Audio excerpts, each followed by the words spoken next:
Hello, a new founder in car, and today we will discuss a little bit more of a macroeconomic topic.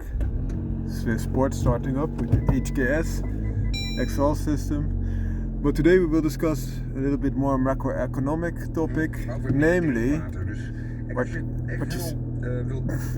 shush.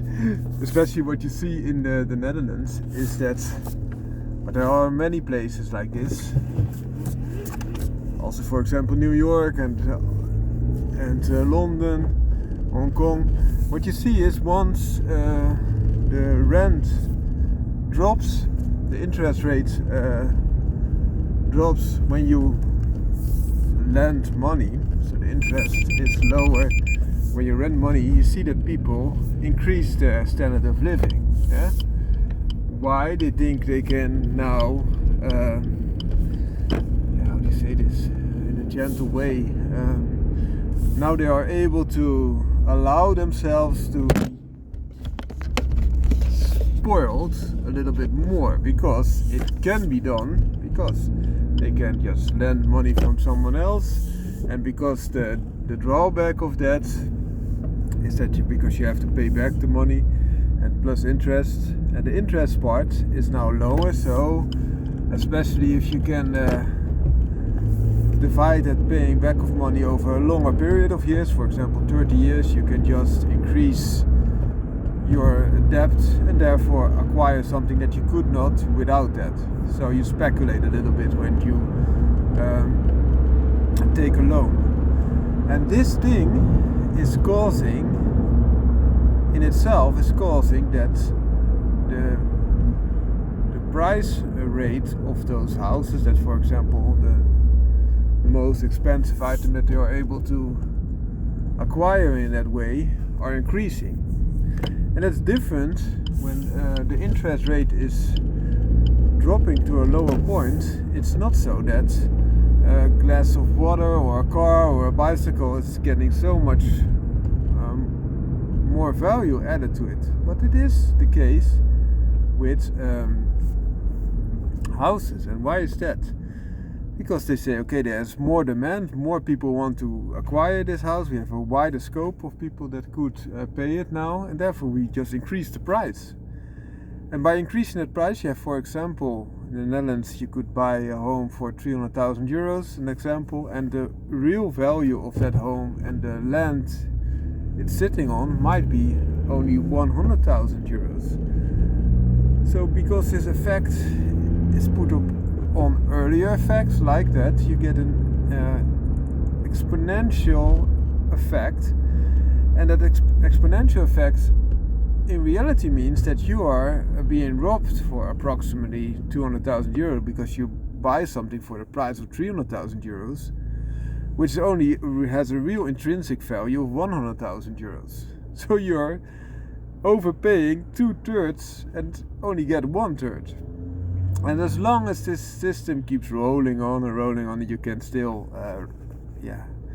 get loans and buy it. And also a lot of people, then they have a home and then they go upsizing it. They have maximize the amount of money that they can loan. And then they buy the home, and after a while, because of inflation and other things, and also the increase of value of their initial home, they think, okay, we have bought a home, we already paid off a little bit of the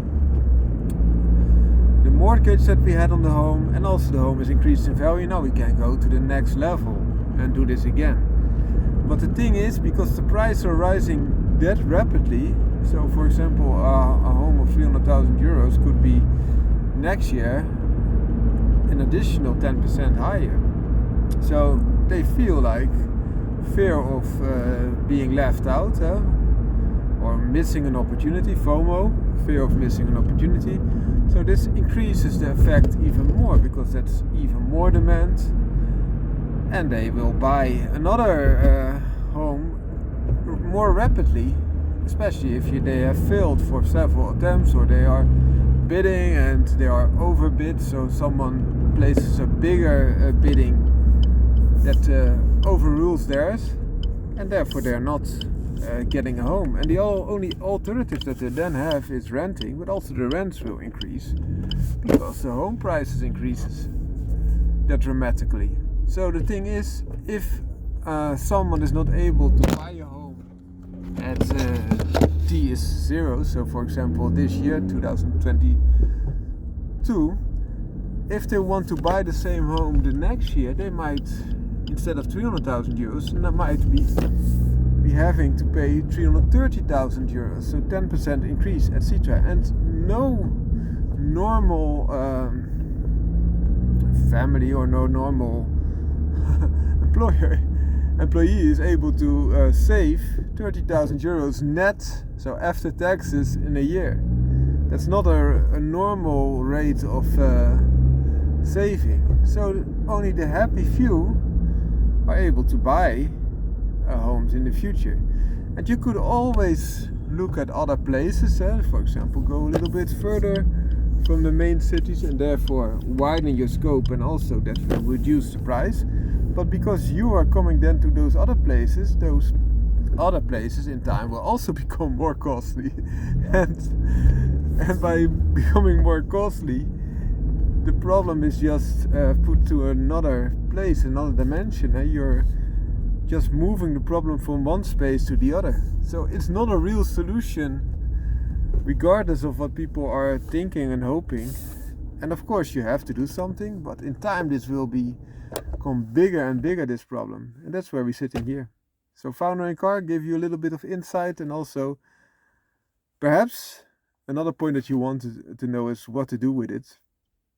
I think you should not go with the craze, but if you're able to buy a house at a semi-normal rate, also if you buy a painting, of course, the intrinsic value of the painting might be far less, because it's only paint and the canvas that has been used, but also the time of the one painting the painting, but also a lot of subjective value, so margin is there. But if you're able to buy a home, the price is not super inflated, I think it's a good thing to do, because it will probably only rise further. But the trouble is if you buy a house at an extremely inflated rate, so as I gave in the example, if it's only valued 100,000 euro and you were paying it for triple the price, then you might be in a world of hurt once the bubble pops and you're not able to wait out. If you have a wait and hold strategy, I think everything will be fine in the long run. So that's my advice. Have a great day. Founder and Car out.